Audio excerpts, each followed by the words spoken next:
Hola, and welcome to Vive Nutrition Radio, the first ever Spanglish podcast where you will hear interviews with the top minds in nutrition, performance, fitness, and health in both English and Spanish. Here is your host, expert registered dietitian, Andres Ayesta, on a mission to help you take your nutrition to the next level. Hope you're ready for this. Let's dive right in. What's going on, guys? Welcome to another episode of Vive Nutrition Radio. This is your host, Andres Ayesta, and today's episode is fire because I had the chance to interview a person that I have heard about. I've listened to podcasts for, I think I've probably been listening to podcasts for closer to 3 to 4 years now. And I think the first time I listened to an interview with him was in, I think a podcast, I think it changed names now, but it was Barbell Shrugged. And there was this guy talking about the concept of metabolic flexibility. And then later on, I actually listened to him again on a different podcast, but he was talking about this concept of heart rate variability. And needless to say, who would have thought that I was going to have this guy on our podcast talking about the two things connected? So I present to you guys my guest today. His name is Dr. Mike T. Nelson. He is an avid researcher, and he's just an interesting guy. I love talking to him about some of those things, and I'll tell you more of the summary in a second. But let me tell you more about Dr. Nelson. He is a certified strength and conditioning coach. Spent the past 20 years of his life learning about human performance and how the body works, and how to increase essentially the concept of metabolic flexibility, specifically focusing on how to increase the use of both fats and carbs as fuels for performance. He does have a PhD in exercise physiology, Masters of Science in mechanical engineering and biomechanics.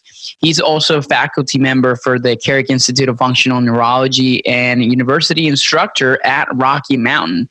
He has published research in both physiology and engineering journals, and he's been called to share his techniques with top military agencies, and he's spoken in multitude of conferences. He's been in countless podcasts, and he talks a lot about the concept. He's done a lot of research on wearables and heart rate variability technology and how to measure it and how to basically measure stress responses. And that's exactly what we talked about today. We dove deep into the concept of metabolic flexibility, how to adjust your nutrition to ensure that your body is using fuels the proper way, what are some do's and don'ts that we kind of covered during this podcast. And we also talked about the concept of heart rate variability and how he uses heart rate variability or HRV with his clients and with himself to assess how his body is responding to certain stimuli, including also some stresses that happen on a daily basis. So I'm going to stop right here so you can listen to this episode that was absolute fire. Hopefully you will enjoy it. Make sure you listen to the end, because at the end he talked a lot about how ways that you can learn from some of his techniques. If you're a dietitian or a trainer or a coach listening to this, you definitely want to make sure that you listen to the very end, because there's going to be some really absolute fire being shared by Dr. Nelson. So without further ado, I'll leave you guys here with another episode of Vive Nutrition Radio on heart rate variability and metabolic flexibility with Dr. Mike T. Nelson. See you guys in the next one. All right, guys, thank you so much for listening in to Vive Nutrition Radio. My name is Andres Ayesta, back in another great interview and conversation with the one and only one person I'm excited to bring on to the podcast. His name is Dr. Mike T. Nelson. Mike, welcome to the show. Hi. Yeah, thank you very much for having me. Really appreciate it. Yeah, like I was telling you before we hit the record button, super excited to have you and honored to have you, because I've been listening to your work for a long time, read a lot of your research. But I always like to start these conversations listening to people's stories and kind of how they got started into this. So I know that you have a background in biomechanics and also in nutrition, but where did that spark to get into this field kind of started? Was it like when you were a little kid, or is it more like in college trying to figure things out? And what's the story behind like your current, like where you're at today? Yeah, I mean, I think it's probably a combination of both. I mean, if I think back on it, I actually had open heart surgery when I was 4.5 for something called ASD, atrial septal defect. So as listeners probably know, you've got the top chamber of the heart, which is atrium, bottom chamber, which is the ventricle. And before you're born, you can see on the fetus the heart beating, but obviously they're not breathing air. So the blood's just kind of circulating around in a circular path. Mm-hmm. And then when you're born, those holes actually close up because the blood gets, pumped out to the lungs and around to the rest of the body. So in my case, the top chamber never closed. So my heart actually got super enlarged, and they went back in to surgically repair it in, it's like 1978. So previous to that, I don't really have a lot of memories as a kid, but like the couple of memories I do have of, the surgery and going in and things of that nature. And riding up the hill in my backyard, I was like super winded. And, I just thought, well, all kids are kind of like that. And then you get like passed by all these other kids and you're like, oh, that's kind of weird. Yeah. And around the same time, I had some eye issues where my right eye actually sits up and out a little bit further than the left. So what happens is I saw double vision for quite a while as a kid, but your brain doesn't want to be confused by seeing those two images, right? Because you've got eyes that are offset, images go to the back of the brain, and those images were offset so much that my brain was seeing two of everything. But when I go to interact with the environment, you kind of learn what's the real image and what's the false image. So your brain's solution to it is something called visual suppression. So it'll kind of suppress one of those images. So you go from a binocular view of the world to monocular. So when it has to try to fuse these images that are too far apart, it just says, oh, I'm just going to take one image from the eye. Aha, I solved my problem. I don't see in double vision anymore. So it's fast forward. It's kind of like covering one eye. Yeah. So for people, like, as a frame of reference, it'd be like, imagine you did everything in your entire life with one eye open. Like flip pancakes, drive your car, catch a ball. It's kind of weird. Yeah, it's very. But it's also like if you're colorblind, like what's the color purple? If you're, if you don't see purple, how do you explain purple to someone? So it's like I don't really know anything different per se. But a lot of those things I didn't really. I mean, I knew about, but I didn't really understand kind of the full implications until much later in life, when you kind of sit back and think, oh, how did I end up where I am? And in college, I was, and even in high school, I'm 6'3" and weighed a whole 156 pounds. So it's very much a eel kind of shaped rake of a person. That was after puberty and after the growth spurt and all that kind of stuff. So like most males, right, just started going to college. I'm like, I'm going to go to the gym and lift weights, and did everything wrong for probably at least 10 years, I would say. Like all of us. Like pretty much everybody, But I was fascinated by physiology. So I took anatomy and physiology as an undergrad just for fun. I got a Bachelor of Arts in natural science, minor in chemistry. So I took organic chemistry, biochemistry, things of that nature. And then I went off to do actually mechanical engineering. So I did 2 years of postgrad and then did a master's in mechanical engineering for another 2.5 years. And even then, I just took exercise phys for fun. I took a 400 level exercise phys class, just pleaded with the professor to kind of allow me to sign into the class, even though I had none of the prerequisites. I didn't need the credits. I didn't need anything. I just thought it'd be pretty cool. He's like, so you just want to take this class because it's a 400 level class just because you think it's cool? I'm like, yeah. He's like, that's weird. All right, we'll let you in. that's what a true scientist is, though. Like, yeah, interested in that kind of. And so along the way, just go to exercise physiology conferences, different seminars for fun. And then in terms of a career, I started training people in 2006. Started doing some online stuff after that. Actually dropped the online thing because it was just a disaster, and at the time was probably a good thing. I didn't have enough, I'd say, in-person experience to even know what the hell I was doing, and getting videos back then was pretty hard.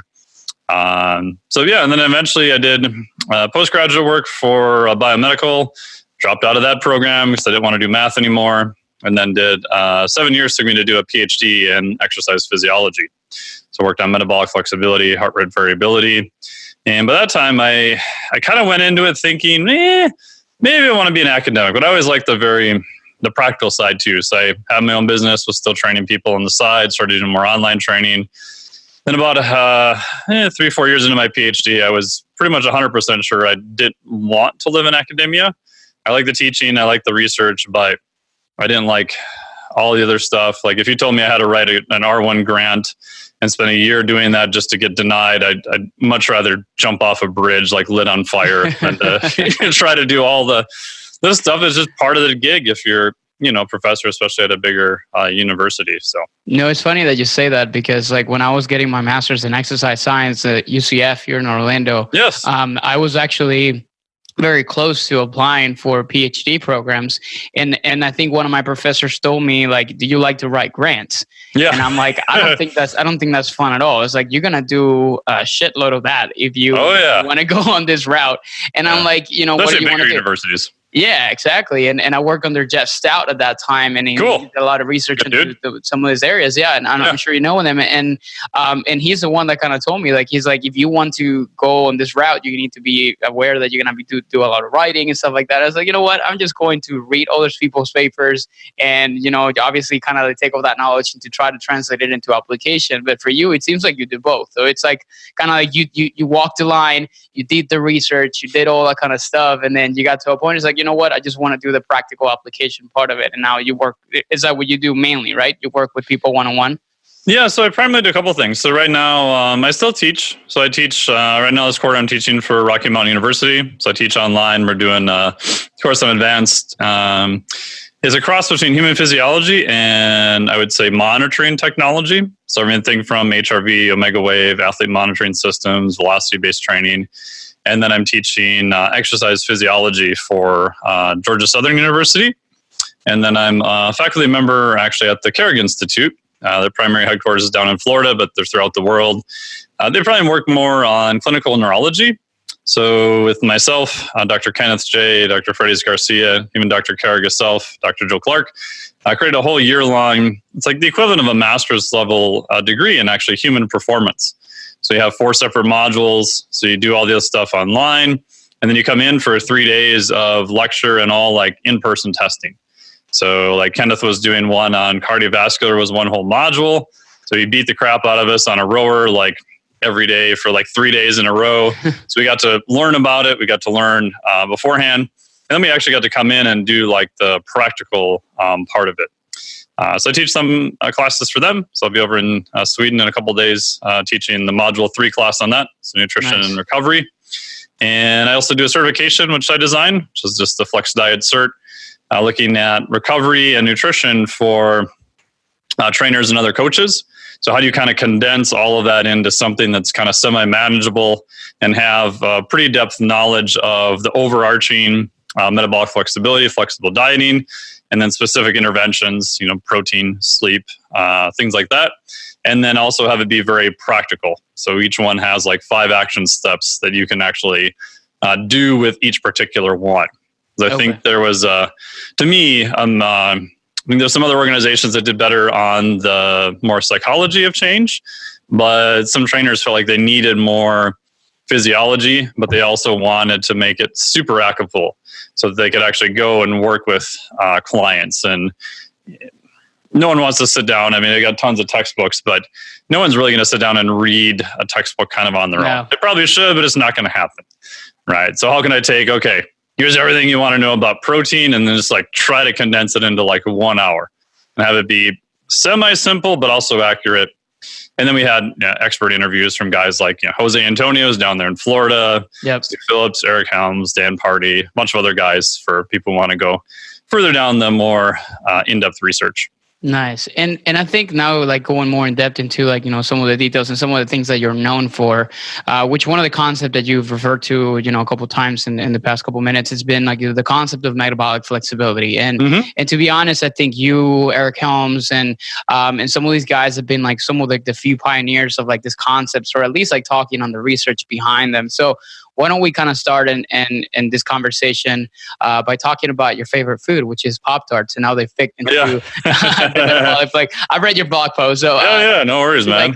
That's one of the things we have in common. Like that's like my go-to post-workout kind of like carbohydrates. So why don't you kind of enlighten us a little bit with the concept of metabolic flexibility and how you would define it to somebody that it's like metabolic flex of what? Like, if you don't kind of ask you. Yeah, so the super simple definition, which works and is accurate, is if you simplify down the main fuels the body uses, right? So it's mainly going to be fats and carbohydrates. Right? There's obviously going to be a few other ones, but for simplicity's sake, those are going to be the main two that are going to make up most of the fuel that's actually going to be burned. And so a lot of the whole fitness world is like, no, fats are like the best fuel because even an elite athlete has, tons of calories. But the argument is if you're doing speed and power or weightlifting, may not be the best fuel for that. And you've got the whole carbohydrate side, which you should never do a low carb diet, and keto's horrible and all sorts of stuff. And the reality is you want to use both of them. It just depends on what you're actually trying to do at that time. So metabolic flexibility is how well can you use carbohydrates on one end, how well can you use fat on the other end of the spectrum, then how well can you actually switch back and forth between the two. So in essence, you don't really have to pick only one fuel. And in my opinion, that is actually detrimental to either your health or your performance. Right? We could pull some very high level aerobic athletes who've been tested, and they run almost entirely on carbohydrates, probably 24/7. And their performance is really good. And I kind of wonder about their health in the long term, though, because they never kind of downregulate to using fat. And on the flip side, if we take someone who's on, let's say, a ketogenic diet, which is very popular right now, you're running mostly on fat. Yeah, you can get some, carbohydrates from conversion of protein and a few other things. But in general, you're running mostly on fat. And that has some potential benefits for body composition and other things through different mechanisms. But if you take those people and you have them do speed and power, they don't perform near their maximum, right? So their top end is crushed by 5 to maybe 10% somewhere in there. Again, if you're not a highly competitive athlete, probably not a huge deal. But in my opinion, you don't need to pick one or the other. You actually want to be able to use both. So when you're doing the lower intensity work, we're just sitting out having a conversation here, fat's going to be a preferred fuel. When you go to the gym and you're lifting weights, you're trying to set a new 1 RM or 5 RM on a deadlift, you want the ability to fully use carbohydrates at that point. So it's how do you use fats? How well do you use carbohydrates? And then how fast can you transition back and forth? Because as we know, the body is very much a constant kind of dynamic state. And so what I like about the theory of metabolic flexibility is it respects the body in sort of a dynamic nature and doesn't view it as just this kind of static picture all the time. So, and I think that's pretty powerful what you said, because I think, going back to the concept of, and now like you mentioned, ketogenic diets is a pretty trendy concept and all this kind of stuff. So, because one of the things that on research that we thought once was, for example, like some of the research by this guy that out of Ohio, I forgot his name, that did a lot of like the research on low carb diets and cyclists. That he's in Ohio now, might have been him. Yeah, Bullock. Yeah, that's correct. But, yeah. Mm-hmm. So one of the things is like at some point we were under the impression that fat oxidation had let's just say a ceiling, that we cannot oxidize a specific amount of fat per minute as much as carbohydrates, from that perspective. And for that reason, we kind of came to the conclusion that carbohydrates were more metabolically effective fuel, comparatively speaking, to fat from that example. So what are your thoughts on this process? Because now, based on that specific research, with its limitations and all, that now we understand that fat oxidation can be a lot higher than we thought that it could have been. Is this what you're kind of referring to as that metabolic flexibility concept, under the basically putting your body through conditions that would ensure that you can rely more on specific fuels more effectively than we anticipated or that we expected? Yeah. So on both ends of the spectrum, depending on where your baseline level is, we can probably increase carbohydrates, oxidation. Some, I would say, depends on where you're at and what level you're at. Some people may have that kind of maxed out a little bit. But the fat oxidation ability on the other end appears to be a lot more variable, meaning that if you pull open a standard physiology textbook, and so you look up something called the crossover effect, it's from Brooks and Mercier, like the early 1990s. And it basically just says, okay, low intensity, use fat. As you cycle and you work harder and harder, you get up to the point where you're using mostly carbohydrates. You have a crossover effect of the fuels that you're actually using. But What they don't tell you is that when you take people off the street or recreationally trained athletes, how well they match up to that average is extremely variable, meaning that some people are just not really that good at using fat as a fuel. And the fat end of the spectrum is pretty variable. Like I did one study, Godecki did one study, Helge did another study. It's probably within 15 to 85% difference from just recreational athletes that we pull in off of the street. So Volek's study, which you referred to, is commonly called the FASTER study. They took very high-end athletes that were in, I would say, very fat adapted. Some of them were kind of on a ketogenic diet, had been for many, many months, most of them years. And what they did is they put them in the lab, they did biopsies, they put them on a metabolic cart. So when you're breathing in this air and you exhale into this machine, it'll tell you what fuel you're using. Are you using fats or are you primarily using carbohydrates? And they had them do, I believe it was 77% of their VO2 max for, I want to say like 3.5 hours. Long friggin' time of being in a lab, running on a treadmill, just staring at a white wall. And what they did find was that exactly your point is correct. The amount of fat that we thought high-level athletes could use, and these athletes, was almost twice of what most physiology textbooks would say. So from that perspective, wow, that's pretty cool, right? We were like completely wrong in some specific cases on the use of fat as a fuel. So on that aspect, I'd say, wow, that's fascinating. That's super cool. How often do you actually get to sit down and rewrite a fact in a physiology textbook that have been there for decades? Not very often. The downside, though, is that even though that is a higher intensity, it's not what I would say a super high intensity, meaning it's not something that would comprise of seconds to complete. Whether you do in the lab, we'll normally do that with what's called a Wingate test. So we used to have these special bikes where you would have this weight on a little flywheel with a ribbon around it. You get on the bike and you pedal as fast as you can at just like 50 or 100 watts. So very, very low wattage. And then when they say go, like boom, the thing goes to like several hundred watts. And you have to pedal for about, on average, 20 to 30 seconds. And I've died on those things a couple times in the past. Yeah. And it's a weird thing because you get going like the first 10 seconds, you're like, man, I got this. This isn't so bad. Like 10, 15 seconds in, it just feels like your legs have been replaced by concrete and it's horrible. But that very short duration, extremely high intensity. Like, so some of the tests on that, you're looking at like 170% of VO2 max. So very high. So if you're very much fat adapted and you actually have an impaired use of carbohydrates, your Wingate scores are actually not going to be very good. There's been various amount of research that has shown that. So if you're a subject in, say, Volek's study, one of the criticisms you could say is that that's cool if you're running a race at 77% of your VO2 max and the goal is to see who can outlast their buddy, right? From a performance standpoint, you're probably going to have to run faster than that if you want to win. Now, if you're just like, hey, man, I'm just a recreational athlete. I don't care. I'm doing it because I want better body composition. Yeah, maybe I'm a little worried about health, things of that nature. Then that may be a very good approach for you. But another study they did where they had athletes who ran a half marathon, I believe they gave them nicotinamide acid, I think, that blocked the use of fats as a fuel. So they're running on just 100% carbohydrates. They literally impaired the body's ability to use fat.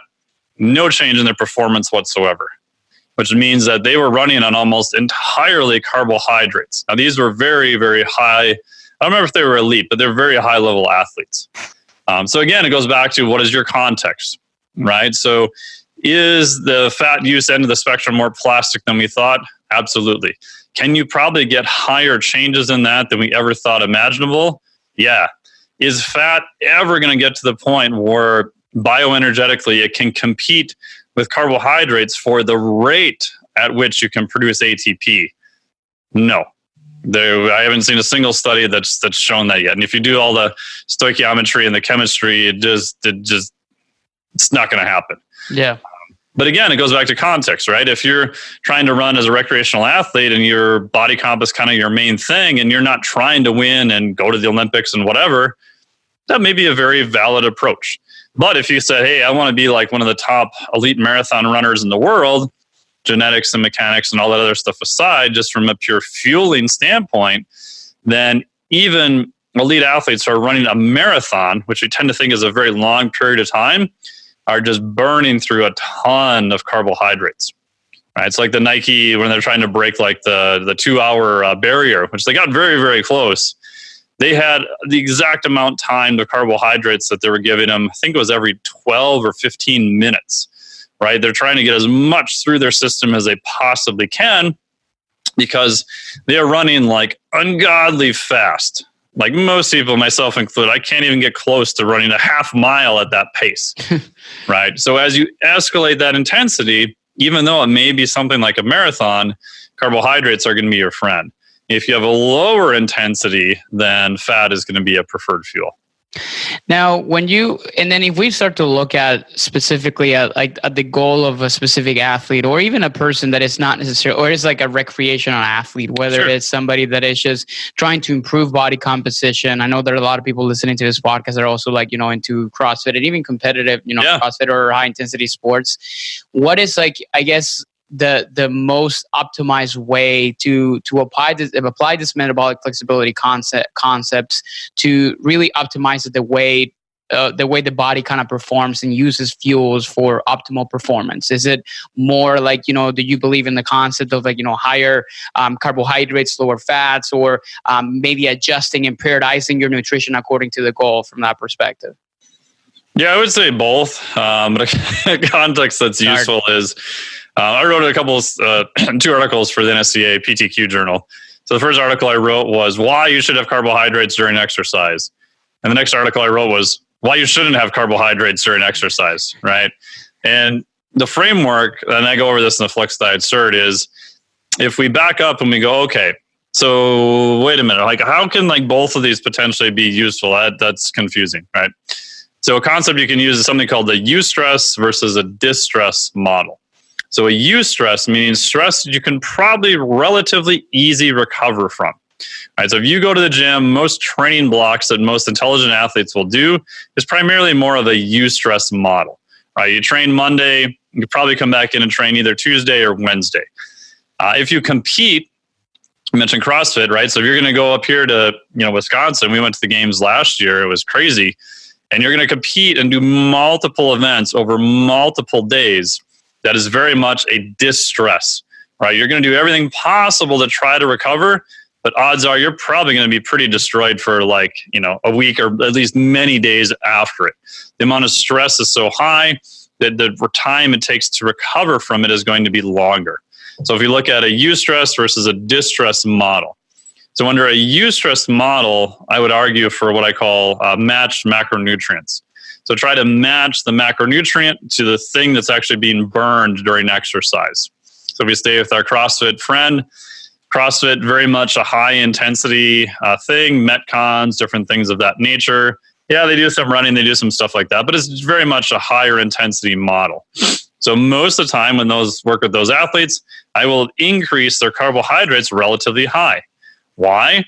I want to provide in their diet the same fuel that they're burning through in their training, because they're going to need to be primarily using carbohydrates because speed and power is very much a coveted aspect of it. Aerobic-based things like that still matter.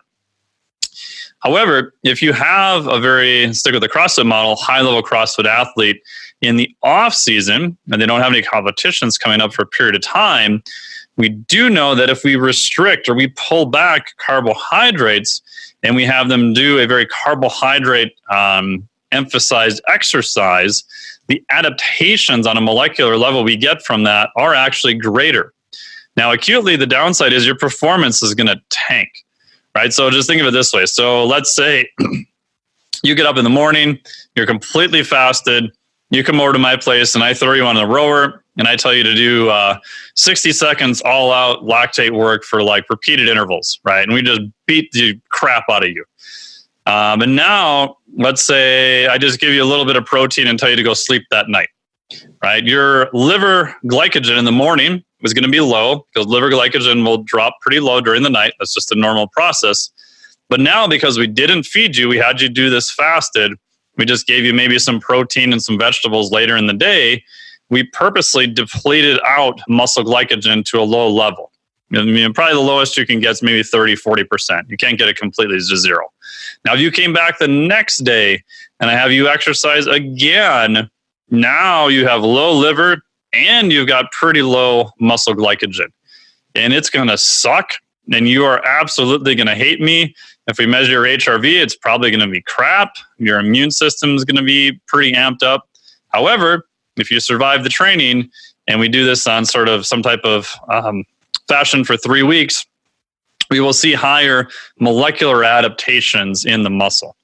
And if we then pull back on that training stress and come back and go back to the eustress model, giving you more carbohydrates, having you train in a fueled condition, the studies are mixed. I would say that right now they're split maybe 50-50 on performance. And there's probably only maybe half a dozen of those studies that have even looked at performance. Half of them would say that you do dramatically better, right? So some of them looking at like a sleep low model from Marquette, which is in MedSci a couple of years ago, showed pretty dramatic changes in 3 weeks by using kind of a similar method. It was a little bit different. So eustress model, matching your macronutrients most of the time, especially in season, when you're absolutely trying to recover, you're trying to hold performance as high as you can. You can go with a distress model, which is purposely mismatching your macronutrients to try to raise your level of molecular adaptations. And you have enough time in that off season to see if that translates into a better level of performance. That's what it's known as. Like, I guess, like, is there also like a phrase known as training low? So train low is, so common methodology used now is like train low or train high. And that has to do with glycogen levels. And the downside is it gets really confusing really fast. Because if you think about, okay, what are the carbohydrates I could control? I could have someone do fasted exercise, right? So no exogenous, no carbohydrates coming in from the outside. I could have them do it after a long fasted period, like an overnight fast. And let's say I don't give them anything else to drink, just pure water. So now I've got no exogenous carbohydrates. So I've got lower levels of insulin. And now I have lower levels of liver glycogen also. So liver glycogen is going to be depleted out during the night. Now, if I had like the session I just described, we just beat the ever-living crap out of you fasted and then have you do it again later, now we have low muscle glycogen. So you can kind of have almost 3 different conditions of which you could do it.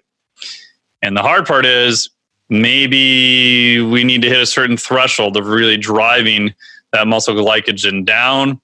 It will recover and rebound a little bit because your body will recycle lactate and other fuels and things of that nature. So I'd say the jury on that is still out. I only use that with very advanced athletes, so I think have kind of already plateaued in a lot of other areas.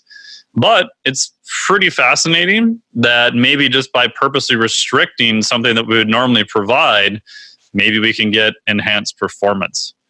And one thing on this is because a lot of people ask me as far as like, you know, because I've worked with a lot of athletes in many different disciplines, even, you know, like endurance athletes as well, who have actually asked me about these concepts. Now, the question becomes, as far as like the total calorie values, when you're looking at training lows and lowering carbohydrates, do you usually recommend people to, when you're lowering their carbohydrates, do you kind of match their fats to actually equate calories and maintaining proteins the same, or you're actually trying to create a caloric deficit, which, you know, in turn also may cause some of those adaptation, like, or metabolic adaptations that, you know, you're kind of mentioning to essentially use fat more efficiently? Yeah, so you're exactly correct. And you bring up another variable, which would be total caloric load. Right. So in research now you've got tons of different variables. You throw in what type of modality did they do? Did you do biopsy, or did you look to see how much the glycogen was depleted? So what I do in practice, if I'm using a distress model, I'm purposely mismatching their macronutrients in the off season for a set period of time. I will then look at their stress level and their body comp. So if their body comp, they're trying to improve it a little bit, I may just pull the carbohydrates completely out. Now, the caveat with that is I really have to watch the stress level, because I amped up the stress level from their training and I'm removing something that can buffer stress level, which is just calories. And so I really have to watch their HRV that I don't just completely tank them. If their body comp is good, they're kind of like, pretty good where they want to be for that period of time, I will generally replace it with fat. I haven't seen anything in the literature that shows that would be a negative. My thought being that way I'm not dealing with a caloric deficit, and maybe the extra calories from fat can kind of buffer some of that stress level, because we are going to be stressing the piss out of them. Interesting. And I think, now that you mentioned like the word stress, because I want to make sure that I can get to squeeze as much knowledge from you at this time. And I know that there's another part of you that you also love to talk about, which is actually the concept of heart rate variability. And I heard about this, I think probably like a couple of years back, actually, from you. And ever since then, I got my Polar, and I've been like measuring some of this stuff. So, and some people, ever since I posted about it, have been asking me, a lot about this concept of heart rate variability. And I know that there's a lot more research I feel like there's a lot more wearables compared to the research coming out on them as far as like measuring this. So for people listening in, you mentioned the word stress and that you measure that stress. And you mentioned also the word heart rate variability. So can you tell us a little bit more about what that is and what's the relationship that exists with your stress responses and how you measure that? Yeah. So it's a little bit of an oversimplification, but it works pretty good. That heart rate variability, or HRV, is a pretty good way to measure stress level. So people walk away and they go, oh, okay. If they just get that, they're probably pretty good. All right. So if we go back and go, okay, well, what does that actually mean? So the body has something called autonomic nervous system, and we can divide that into the parasympathetic branch and the sympathetic branch. So the parasympathetic branch is more rest and digest. So it's sort of like pushing the brake down on your car. The sympathetic side is more fight or flight, and that would be like the gas pedal on your car. So your body at any one point in time has kind of a combination of the brake and the gas pedal. Sometimes it may be going on at the same time, depending on what's going on. So when we look at heart rate variability, HRV is a very good marker for what is the status of that autonomic nervous system. Are you more on the parasympathetic, rest and digest and recovery side? Are you on more the sympathetic kind of stress, fight or flight response? And the confusion is that neither one of those are good or bad. It's just the state of where you're at, right? So a lot of people are like, oh, I want to be like super parasympathetic all the time. I'm like, really? Right before you're in a meet doing a max lift? Do you want to go feel like you can go take a nap in the corner? Probably not the best idea. Right. So again, just like metabolic flexibility, we have sympathetic on this side, parasympathetic on this side. Again, we want to, in my opinion, increase the capacity of both of them. And then you want the ability to switch back and forth. Right. So if you look at some of the old tapes, like the Russian weightlifters from like the 80s and the 70s, like these massive dudes walk out on stage, like looks like the guy's going to like fall asleep. And like the second before he touches the barbell, he, clean and jerk world record, sets it down, lumbers off like he's going to go take a nap again, right? Obviously, when he was doing that lift, he was extremely sympathetic because it's a massive power output for a very short period of time. Consequently, if you go to like even powerlifting meets, you'll see some newer people kind of get almost too amped up. Right. And by like the deadlift, like they miss their opener. Like, oh, bro, I'm just so gassed. I can't do anything. They just been, stressed the whole time. So again, you want to be able to go back and forth between those two states. And HRV taken at either overnight or first thing in the morning gives you that marker of that status of where your nervous system is. So if you did a heavy training session, it was very stressful, you may see HRV change a little bit. Or you did something that was more recovery or took a day off, again, you may see HRV move more towards the parasympathetic or more the quote-unquote recovery side. And what are some of the things, because when people hear stress, like I feel like they don't really associate it with, for example, they don't associate it with nutrition. Sure. They may associate it with training, but they sometimes associate it with like, oh, I'm just so stressed out. I have a lot of work or things like that. So what are some of the factors that could potentially affect that, fight or flight response and that, parasympathetic and sympathetic systems and ultimately HRV? So the cool and the maddening part about HRV is that it will respond to almost any other stressor on the body. So if you want to be like hyper technical, what's going on is considered a stressor. And HRV is looking at the response of the body to that stimulus. And you can have the exact same thing happen to the same people, and their body may respond completely different, right? And everybody's seen this in the gym, right? If you train with a buddy, I've known some guys, and even some women, they can just take massive amounts of volume and they're fine, right? But man, the second you increase the intensity at all and it gets heavier, they just get crushed for like 3 days. No injuries. They're just feel like they got hit by a Mack truck. I worked with another guy who qualified for Raw Nationals. He could do pretty high percentage of 1 rep max stuff like 6 days a week and did pretty good. I'd say that's pretty rare. I don't find a lot of people can handle that. But the response is always going to be a little bit different. So it was always the same. We'd say, oh, you want to do XYZ goals, then I'm just going to give you this program and I can predict what's going to happen. I could kind of get in the ballpark, but the reality is there's a lot of difference between one individual and the next. So the little golden rule I have with HRV is that HRV will only tell you the status of your autonomic nervous system whenever you run the measurement. And you're absolutely correct that you could have a very quote unquote poor HRV because your nutrition was just an absolute shit show the day before. Or you got in a car accident or something very, very stressful happened, an argument with your spouse. It could be a bunch of different things. The cool part is that HRV will respond to that, right? It's a very accurate marker of the stress response of the body. So what state are you currently in? The maddening part is that everybody wants to think it was just their training. So I divide them into kind of 2 camps, like the pretty dialed in athletes who, lifestyle stress isn't really a big deal. Like the number one stressor in their life is their training. That's pretty easy to deal with, right? Because I can pull back on their training. I can make modifications, things of that nature. A lot of other people, their outside lifestyle stress is much higher than their training stress. And that's the part that people forget about. And in that case, it's a little bit harder because now what are you doing? Like you're talking to people about nutrition.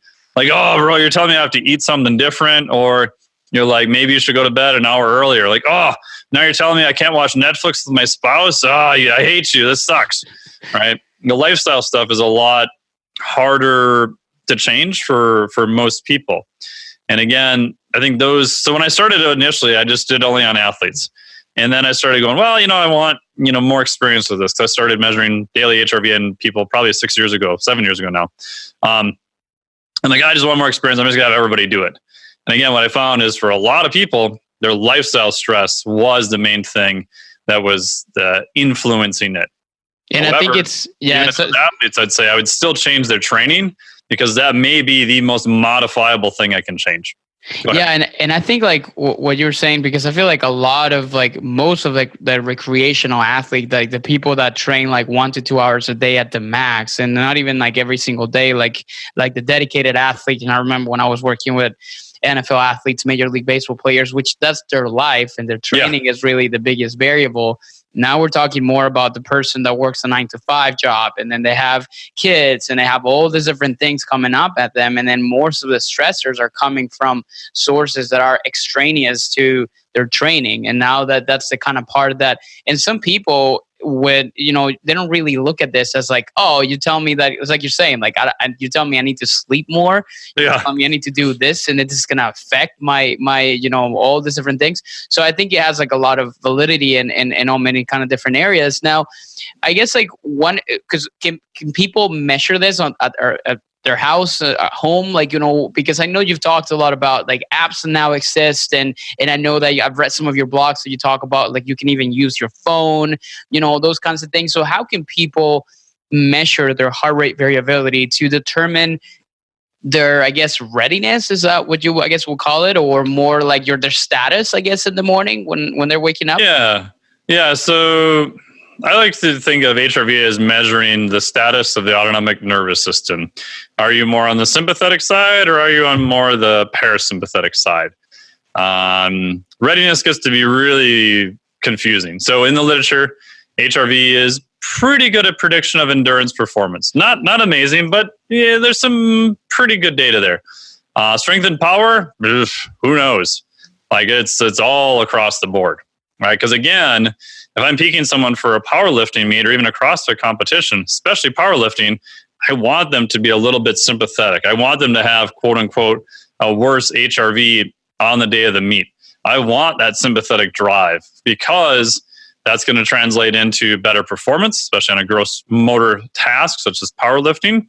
And then we can take the whole next week off. I don't care, right? We can push a whole bunch of stress on one day because now we got a whole bunch of time to recover from that. But having said that, so when I was in the lab, like the equipment we had, we bought used, and people had to come in the lab to do the measurements. Probably started this 10 years ago. And the equipment we had cost about 10 grand. So it was ungodly expensive. Not the most expensive equipment we had in the lab, but it was expensive. Not most people aren't going to drop 10 grand and go measure their HRV. Now, even as of 6 years ago, you can take, I think I have one here actually.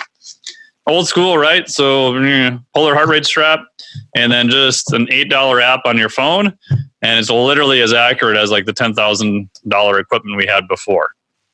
The caveat is that, in my opinion, I don't think a lot of the apps are super accurate. So the app that I use is iThlete. So instead of athlete, it's iThlete, ITHLETE. Right now, that's my preferred one for measuring HRV. It also has, when you put it in, it has context. So it'll say, okay, rate your energy, rate your sleep, just from a scale, 1 to 10, little slider switches. So when I get data back from athletes, I have resting heart rate, I have HRV, and I have context over like these 7 different indicators. Because my next question is, if HRV is worse, right? Well, why? Like, what's going on, right? Because it could be a whole bunch of things. So if I see self-reported stress is high or sleep is low, it gives me an idea of what kind of conversation to have with them. I also have used an Oura ring, which I really like. That's also very accurate for HRV. The downside with Oura is it will aggregate HRV data over the course of the night.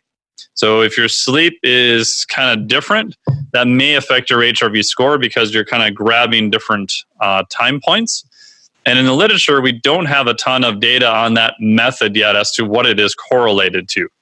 So the 1-point measurement first thing in the morning, there's more just research that's been done on that in terms of what we can expect from that measurement. Yeah, because I wanted to ask you specifically about the wearables that are ongoing. Like you mentioned, like Sure. Oura Ring. I know that I have clients that use like the Whoop, which is like more like on the wrist and things like that. So like, because I'm guessing when you're talking about like the validity in some of this app is just based on the algorithm that they use for measurements of some of this stuff, correct? Yes and no. So the algorithm makes a big difference.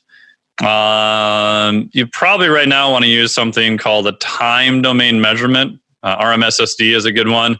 We don't need to get into all the crazy math that's involved with that. But most of the literature would show that that's probably the most accurate one if you're going to grab a very short piece of data, like a 60-second data.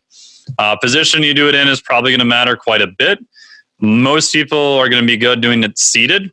So like for probably 90% of the athletes I work with, okay, get up in the morning, put on your little heart rate strap, open the app, sit quietly for about 1 to 2 minutes in a seated position. Use the bathroom first if you need to. Seated 1 to 2 minutes, just breathe normal, and then do the measurement. If you, especially as you start getting to very, very low heart rates, some endurance athletes I have, they may actually do that standing. Because I want a little bit of stress to kind of get them out of something which is called the parasympathetic saturation. Just if their vagal tone, so that parasympathetic side is like a really, really, really high, it'll kind of wash out a lot of their other stressors. So what do I do if I take them from laying down to seated to standing? I have a little bit more stress into the system, but that stress is a known variable, right? So sitting up, your heart has to work just a little bit more against gravity, but every day it's the same amount, right? Gravity is not changing, your seated position is not changing. So I'm just comparing the data day to day. That's going to be more accurate. Okay. So that makes perfect sense. The other thing I would say is like I have a Garmin watch, which I really like. As of now, and this may change, I'm not convinced that HRV off of an optical on the wrist is accurate. I'm waiting for someone to prove me wrong. I know a bunch of people send me hate mail and say they figured it out, but they haven't published any literature on it yet. I think it might be possible, but for right now, yeah. You can get a number. I just don't trust it. So you still prefer like the strap around your chest is like the preferred? Yeah. So a chest strap, if you have a dedicated sensor, some of those can be accurate. The Oura Ring is pretty accurate because of also the location. It's on a vessel on the finger. And so they can actually get the full waveform, which is pretty accurate. The downside is we go all the way back and go, okay, well, what exactly is HRV, right? So heart rate variability. So how much one beat is just a little bit different from the next one. So we want this kind of fine scale variability. That's a marker of health and a marker of parasympathetic tone, right? So everybody thinks, oh man, your heart's just like an absolute metronome. If it is, you're going to be in a world of hurt, or you're just not going to be living very long. So the difference is if we measure in with something called milliseconds, right? So you have the old EKG, and you can look at how high the little peaks are and the time between them. So the time between them will tell us how many beats per minute when you convert it. So to measure HRV, we need to pick off that top of that R wave, so the electrical signal from the ventricle, to right to that peak of the top of the next R wave. And that has to be within several milliseconds of being accurate. So if you can't detect that peak, you can't measure it real accurately from one to the next, you will get a number. It's just not very accurate. Okay. And then now if you have some noise, you have this big signal that comes in and it was an artifact, but your device goes, ooh, that's an R wave. Even one or two of those over like a 60-second measure can like completely skew your data. So that's the part where I get nervous off an optical off the wrist, because the signals through that they're pretty dirty. They're not super clean. I'm sure at some point some technology company will figure out a way around it. But as of now, I really want to see more data on it. And one thing I wanted to ask you, as far as like your actual own subjective feelings, comparatively speaking to HRV, because sometimes like, and I have people that would say, well, like my HRV readings are showing that I'm like recovered, but I feel like shit this morning. Like, am I supposed to train? Am I supposed to pull back if I don't feel like great? Or the opposite, like, my HRV are saying like, I need this, I'm parasympathetic, or like, my HRV is not the greatest or whatever may be the case. And, but I feel great today. So like what kind of predominates in those kind of scenarios? Yeah. So that goes back again to the context. So what phase of training are you in? If you're in a very heavy kind of eustress block and you're trying to accumulate as much high quality volume, I may alter training a little bit more based on HRV because I'm trying to prolong everything as long as I can. If I'm purposely kind of trying to overreach people, like I'll really push volume pretty hard for a week or so. And let's say it's your overreaching week and your day 3 and your HRV is starting to drop. Depending on your historical data, I might just say, screw it, just go lift the rest of the week. You know why? I want your body's response. I want that thing to actually drop. I want it to say, holy crap, what is this stuff? Like we're really, kind of pushing the envelope and just a little bit beyond. I know you got to kind of be careful with that because you are running a potentially higher risk of injury and things of that nature. So you don't want to get too crazy. So again, I think it depends on the context of what you're trying to looking for. What are you trying to optimize for? As much as I hate the word optimize. And then also don't forget that different types of training can elicit different responses on different time courses. So one of probably the stupidest things I did with HRV probably, was it 6 years ago now, maybe?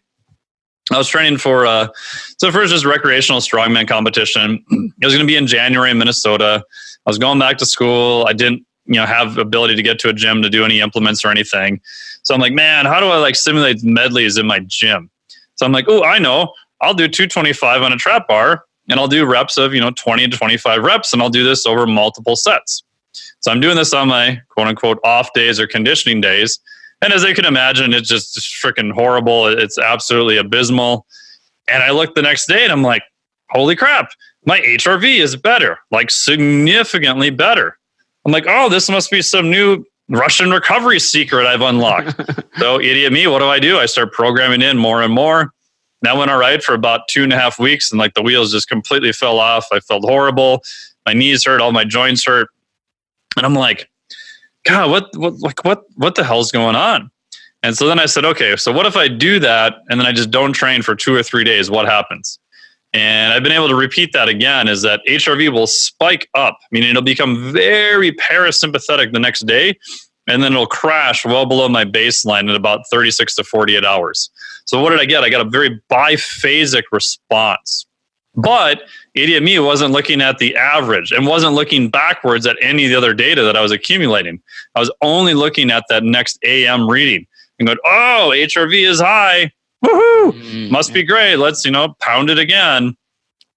So different types of training can give you some of that sort of parasympathetic overshoot. That's not real well documented in the literature. Personally, I find like some lactate-based stuff with heavy mechanical loading will kind of do that. So any deviation that's a fair amount from baseline, either up or down, I view as significant. The error in my thinking before that was, I'm only looking at, getting more stressful, bad, more parasympathetic, good. And if you push someone really hard in training and the next day they get very parasympathetic, and this still happens to me this day during training, most of the time if you ask them, how do you feel? They're like, bro, I don't feel very good at all. Like, you will feel tired. Why? Because your parasympathetic is massively ramped up. So most of the time in people, I'll say, okay, that's kind of a rest day, depending on their history, depending on how it works. You can get fancy then and go, okay, so for really high parasympathetic, can we apply a sympathetic stressor that's high but very, very short in duration without mechanical loading? So I stole this from Cal Dietz, University of Minnesota. So take a trap bar, stick it inside a rack, and do like a pull-up against a pin, right? So have it about 2 inches just before lockout, and then pull up as hard as you can against that pin for about 5 to 7 seconds. So what are you doing? Massive sympathetic output, but for a very short period of time with almost no mechanical loading. So you're giving a massively high sympathetic stressor to try to maybe normalize that a little bit. I played around with that, and that seems to work a little bit too. So all that to say, depending upon what deviation you're seeing from baseline, is that more than what you would normally see? Are you becoming more parasympathetic, or are you becoming more sympathetic? If you want to get really crazy and highly specific and a little bit out there, you can then try to target your next training or recovery to that specific response that you're seeing. But just as a takeaway, that you're also mentioning that it's really important to look at like a set of data, not just by looking at just like a simple day, like, this is like, a quick, this is telling me everything that I need to know as far as what I need to do today or so forth. It's better to look at the set of numbers to be able to understand more how you're responding. Yeah. So I tell clients that when you look at HRV in the morning, think of it as a one-time marker of the entire cost of everything you did probably in about the last 24 hours, right? Because assuming you get a daily reading each day, right? So that could be, like we talked about, nutrition, stress, poor sleep, all sorts of things. The other caveat is to watch out because some things have a lag.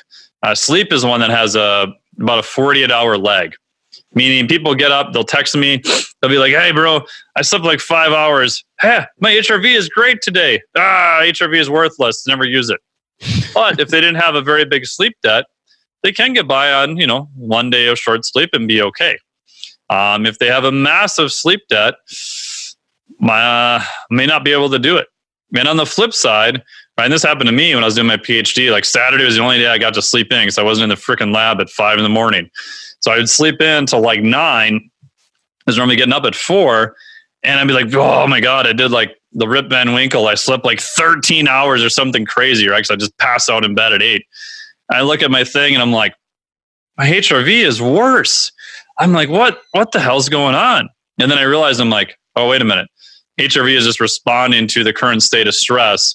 The fact that I had to sleep almost 11 hours means I probably had a lot of stress going on. Otherwise, I would have slept 8 hours or 9 hours or my normal and just woken up. Right? Interesting. Wow. So that's the caveat, which, humans get kind of tripped up on that. And I got tripped up on that for quite a while too. Nice. All right. So I want to be respectful of your time. And the last question I wanted to ask you was, what do you think the future of HRV is going to look like as far as like wearables? And in your opinion, knowing, like all this stuff coming up in technology and all those different things, so, do you think like every single trainer needs to start measuring this out, every single coach, to really take an understanding of the stress responses of their bodies, of the people that they're coaching? I mean, obviously I'm biased. I mean, I would say if you can get an accurate measurement, I think it does provide you a lot of very useful and actionable information. The caveat, like everything else, is you have to take into mind the context of it, making sure you understand what you're looking at, making sure the measurement you did is accurate. Because I know even in the last 2 years, like they're putting HRV in like everything now. And I don't trust a lot of those devices per se. And then also, what is the person's response to it? My buddy Ben House talks about this too, is that I don't want to use technology to enable someone to think that they're becoming worse or weaker or can't handle more stress. Right? I don't want them to have this very fragilistic type mindset. I kind of want the opposite. So if their mindset that I can't tweak or get them to change is that, oh man, I have like a red HRV, like I can't train today, I probably can't train tomorrow. Oh man, this training thing is the stupidest idea ever. Yeah. If I can't get them out of that mindset, I may not actually have them measure it. Yeah, right? it's obsessive for some people at that point. Yeah. However, long term, I want them to understand that, hey, yeah, you probably can't burn the candle at both ends and drive around on flat tires on the rims the rest of your life and live on coffee either. Right? There is going to be a cost to all the things that you're doing. It's very easy to kind of cognitively just wash it away. Like, it didn't happen. I went out and had 5 drinks last night. I can train today. Maybe. My bet is probably not so well, right? You may have made it to the gym, which is probably a heroic effort. But if you've got that kind of cross-check to say that, hey, what's actually going on, especially when I train most people online, I don't have the luxury of seeing them like 3 days a week in the gym. If you're training someone like 4 or 5 days a week in the gym, you can just tell after a while by watching someone walk in like how they are. You can probably get pretty damn close. If you're online, you're relying on them to communicate an email or voice or whatever, and that's a lot trickier. Last part on that too is that some stressors are completely unconscious, meaning that the person's not trying to lie to you. They just don't know. Like they have no idea, right? Because your nervous system is very comparative. So the first thing I do, like if I can do some hands-on work on someone, especially here in Minnesota, I'll do like a 2-hour session on them, and I'm just trying to get them to be massively parasympathetic. For some people, it's like the first time in like decades. Why? Because I want that comparison now. I want them to feel what it's like to actually be relaxed, have better breathing patterns, a bunch of stuff, so that when they leave and they start becoming more stressed, they have that comparison now to that baseline and they can realize it. Because eventually I don't want them to be reliant on technology. I want them to be, pretty good with their intuition. I'm just trying to use the technology to get them lined up with their intuition. And also when I work with them online, just to provide me more data that I won't be able to get otherwise. That is fascinating. And I think there's just going to be so much more that we can kind of implement with this. And I know deep breathing, all kinds of different methods that you can definitely kind of improve for faster recovery and things like that. So that's fascinating and awesome. The last thing I like to do with this podcast, just to kind of like close it up in a lighter note, would be just some rapid fire questions. Yeah. So I can, the first thing I'm going to ask you, the first thing you shoot with, and it's just 4 simple questions. You ready? Perfect. Awesome. First thing would be favorite exercise. Go. Oh man, I'd say right now, probably axle deadlifts would be my favorite right now. Ooh, that's a good one. That's awesome. Second thing would be a book that everybody should have on their shelf right now that you would gift to somebody. Man, right now, I'd say the book I've gifted the most is Range by David Epstein. Ooh, super cool book. Yeah, I'm going to it's kind of my favorite right now. Nice. Thank you so much for that. He's the guy that wrote also the book, the Sports Gene. The Sports Gene. Yeah. Yeah. Nice. Third question, a podcast that you either listen to or that you've been on or that you've recommended to people to listen to with really good, science-based information that people should listen to. Obviously I'm biased because I'm one of the co-hosts of Iron Radio, but I would say Iron Radio because, again, I'm biased and we do a good job of bridging, meathead versus academic. And I think trying to present both perspectives. Plug it in. That's great. Yeah.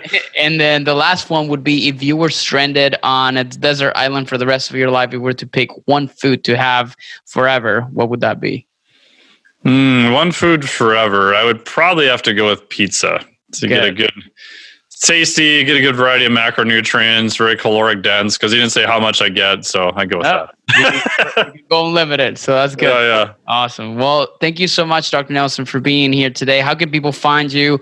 How can people contact you, get in touch with you, ask you questions, or just kind of download anything that you kind of have available for people to go to?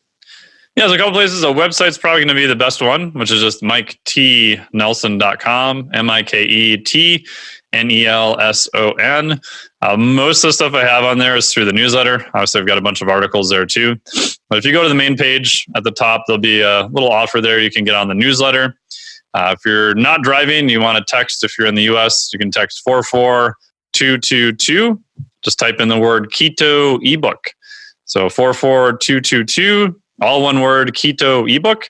And then I'll ask you for your email address. I'll send you a keto ebook on should you do a ketogenic diet or not, since that's probably like the main question I get all the time. That'll put you on the newsletter too. And then if you're interested in certifications, be flexdiet.com, FLEXDIET.com. And that has all the information on there. Usually run that about 3 to 4 times per year right now. Awesome. And we're going to make sure that we link up to all those things that you mentioned on the show. Thank you. Some people can download and can access it. Guys, thank you so much for listening. Dr. Nelson, thank you so much for taking the time here for us today. And we'll see you guys in the next episode of the Nutrition Radio. Cool. Thank you. Hey, thank you so much for listening to another episode of VV Nutrition Radio. I wanted to ask you a quick favor. If you enjoyed this episode or if you're enjoying the podcast altogether, make sure you subscribe and leave us a review so we increase our visibility and we continue to reach more people and change their lifestyle through nutrition, performance, fitness, and health. Thank you guys so much, and I'll see you guys on the next one.